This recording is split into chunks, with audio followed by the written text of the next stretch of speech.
What are the telltale signs that you're heading for a breakup? When you get home, you find yourself sitting in your car, just taking a few extra minutes and some deep breaths before you go inside. Unless you have kids. If you have kids, this is totally normal. This is exactly how I am when I get to work. Put car in park, take a few deep breaths, fiddle with my cup holder, tense up all the muscles while gripping the wheel of my car, release tension, one last deep breath, get out of car, walk into work, think I need to break up with my job. From personal experience, I would have to say when I find that I am unable to relax around my current partner, if I feel on edge because I'm nervous that we are going to get into an argument or I have to be on my best behavior to make you want to hang out with me, then we are headed for a breakup. I broke up with my last ex when I realized that my hands were shaking once I got in my car after hanging out. Just to mellow out the flames of worry in this thread, a relationship that ends isn't a failure, it's a default. You are allowed to love and lose. You are allowed to not be bitter about it. You are allowed to grow in different directions. You are allowed to want something they can't offer, and they are allowed the same. You are allowed to let go. You are allowed to miss them. You are allowed to move on. We've been told we should be searching for a single somebody instead of enjoying and learning from what time we have with anybody. Ending is okay. Sometimes a short, successful relationship is the best thing you could have done for yourself for a little while. You are allowed to stop worrying. Thanks for this, man. I needed it. When spending time together feels like a chore, not a pleasant afternoon. Edit. Some time apart is normal and healthy. I'm specifically talking about a sense of dread that wasn't present beforehand. They're very similar for the signs that you're heading for a layoff. Secret meetings that you're not invited to, excessive recriminations for minor infractions, making sure that somebody else can take care of all of your official duties. All of these happened to me a few years ago. Secret meetings, evaluations of skills, sudden change in tasks. I was terrified. Then after the weekend, I showed up on Monday morning and found out that my supervisor was fired on Friday. I got promoted.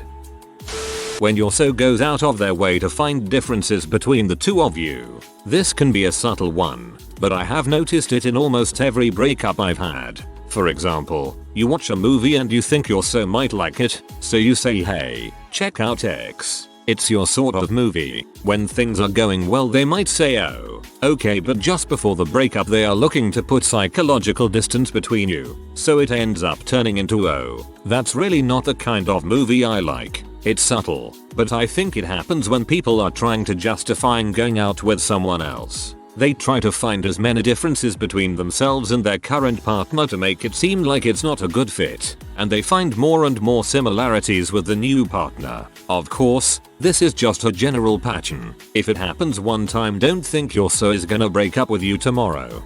My grandpa used to say, when you want to buy a new car, it becomes easy to see what's wrong with the current one. I didn't realize until later how applicable this is to much more than just cars. When you are constantly breaking up and getting back together, eventually there is too much water under the bridge and things fold for good. Breaking up is like knocking over a Coke machine. You can't do it in one push. You gotta rock it back and forth a few times and then it goes over. Seinfeld. Just went through this crap. Yep. When you look at him or her and think, he's in butthole daily, or you describe them to friends as in butthole, it's time to go. Haha, I look at my boyfriend and think that daily, and then I think, yeah, I'm a huge B though, lol, I love this guy. Watching TV together, having a nice time. She said, hey, I just want you to know that we'll always be friends. Pretty much knew it was down the tank after that. Friend is a 4-letter word. I was creeping her Pinterest looking for inspiration for a gift when I saw that her most recent pin were some foreboding Mumford & Sons lyrics. Thought to myself, oh. Firstly, she starts wearing less and going out more. Then you see her having glasses of champagne on the dance floor, which you know she can't afford, and finally hanging with girls you have never seen before. It's taken me 3 tries to figure this out. The moment it's over is the moment I say to myself, in my head, this thing may bother me now, but fighting about it isn't worth it because at some point in the future, I will be free of this. Then I just wait like a year or two for an opportune time and end it, working on reducing that waiting period. When you're so talks about intimate and personal matters of theirs with other people and you just feel like those are the things that they would normally discuss with you. I don't mean this in a selfish way. Nobody can limit their soul and humans need friends and communication. But when you know the other person for so long, you learn to distinguish between their friends and people they would be interested in a romantic way. And it's not even flirting. It's just pure trust and that's what makes you hurt, not angry. Finding reasons to work late, errands to run before going home, when really they aren't necessary. Watching TV constantly when together in house. One of you is always a little under the weather, either imagined, invented or simply a physical reaction to the emotional anguish of a dying love toxic relationship. Not being able to find any common ground or common interests. Close friends drifting away from contact. Specifically relating to groups of couples that socialize together. They feel it before you do sometimes. Rats on a sinking ship. Unnecessary arguments over things that would never previously have been argued about. I knew my relationship with my ex-fiancée was over when she started a fight over the tail light in her car. She asked me to change the tail light. We stopped at an auto parts store. I went in and checked the parts book for the taillights to see which one to use. I discovered that her make model was not listed in the book. I rechecked multiple times to be sure. I went out to the car and pulled the bad bulb out so I could match it to an existing bulb. She decided that my method of visually matching it to another bulb was wrong. Even though I had done it before and even though I knew what the frick I was doing. Given the fact that I was a certified electronics repair technician. I installed the new bulb and it worked, but that wasn't good enough. She carried on the argument until I got so mad I yelled at her. I realized shortly after the incident that I did exactly what she wanted me to do, because it gave her an excuse to break up with me. She had long before told me that the one thing she would not tolerate was being yelled at, as her dad used to yell at her. I came to an understanding about why her dad yelled at her. Frick that bee. My ex once stated that she would like to have a child with Down syndrome because they're so loving. We argued about how insane that is, and I lost the dang argument. It usually starts around 6 months before the actual breakup.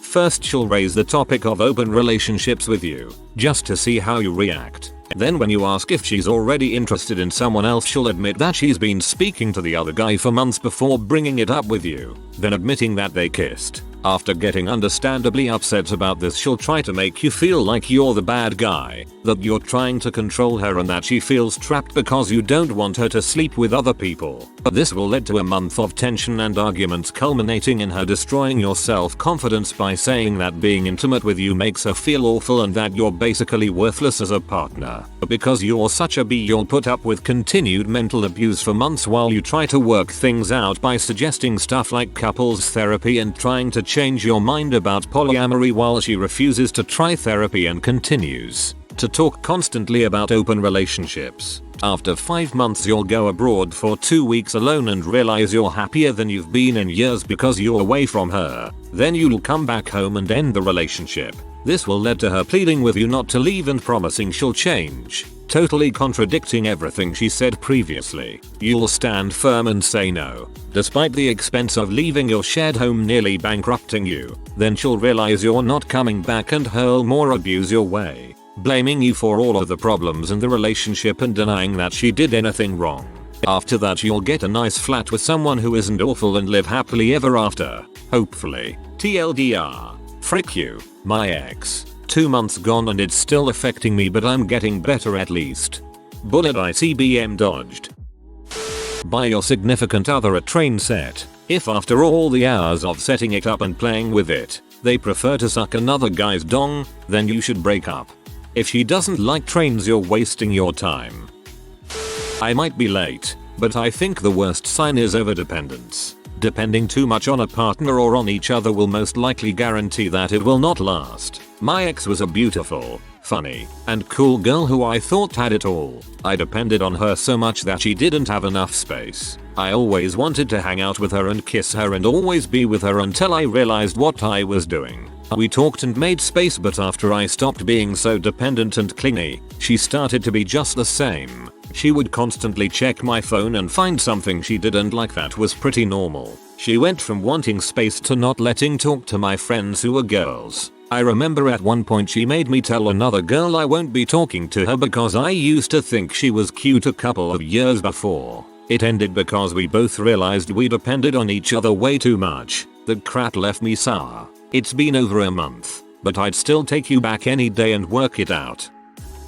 When your girlfriend tells you she wants to commit marriage for or to try to keep some guy in the country that you've never heard her mention before.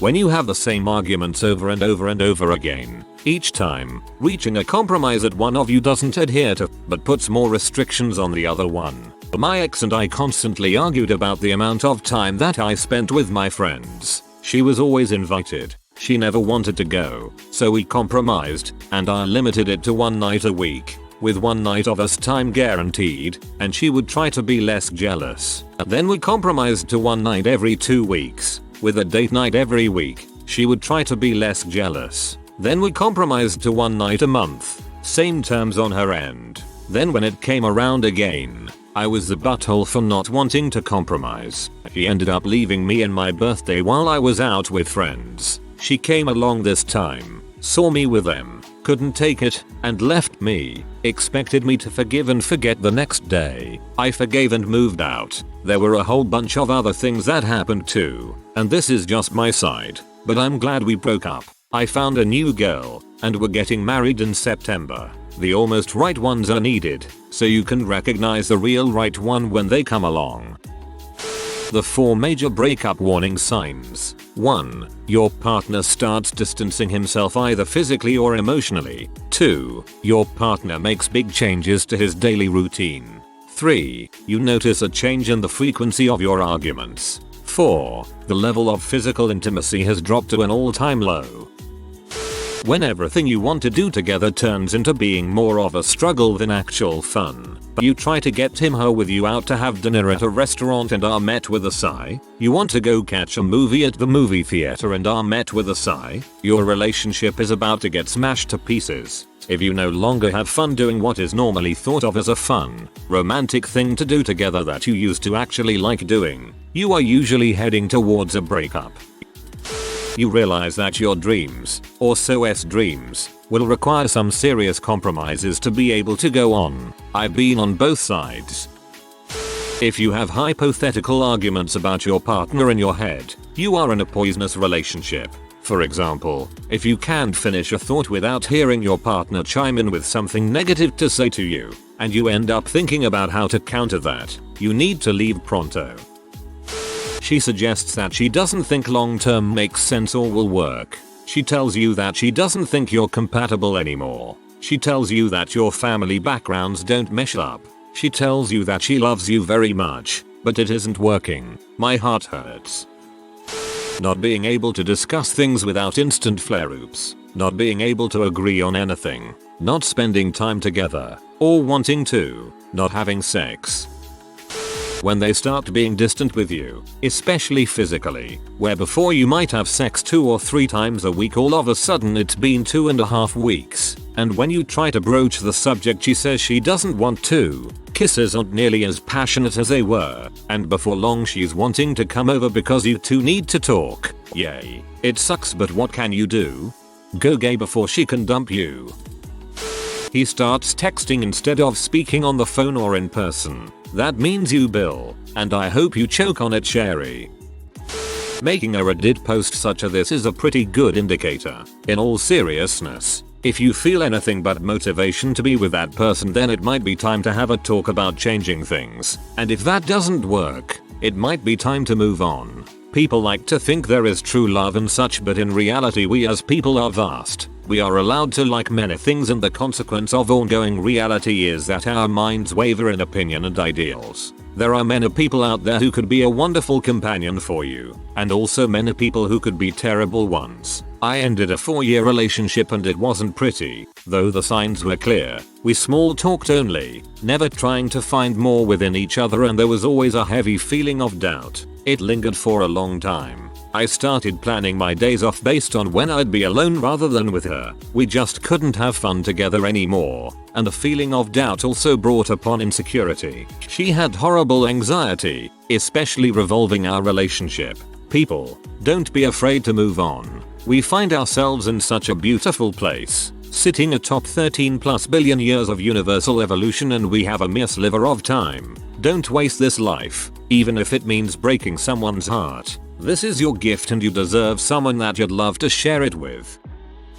There is a lot of advice in here which should not be taken too seriously or acted on if you aren't 100% sure. Every relationship has ups and downs. There will be times where communication isn't easy, chat doesn't flow, where you feel a bit distant and unhappy. It doesn't mean your relationship is dead. It means you need to work harder and find out what the underlying issue is with your partner. Too many people I know walk away from good relationships at the very first sign of trouble and are generally unhappy for it. Sex stops. Frequency and quality of contact diminishes. Don't plan things too far out into the future. Don't do family events. You want to get with the cute one-legged redhead down the hall. My girlfriend and I used to always get each other really thoughtful gifts. Christmas before we broke up I got a Bluetooth speaker. The same exact one she gave to two of Jer's cousins. Should have seen it coming. When she uninvites you from dancing on Saturday nights because other men don't dance with her as much when you're around. My wife of 12 years. True story. She'd also come home from dancing, head to the basement and wake me and the kids up with screaming masturbation orgasms from 2 floors away at 2 AM. That was also probably a sign. If you are new to the channel, you can subscribe. I publish new videos every day. Until then, check another video.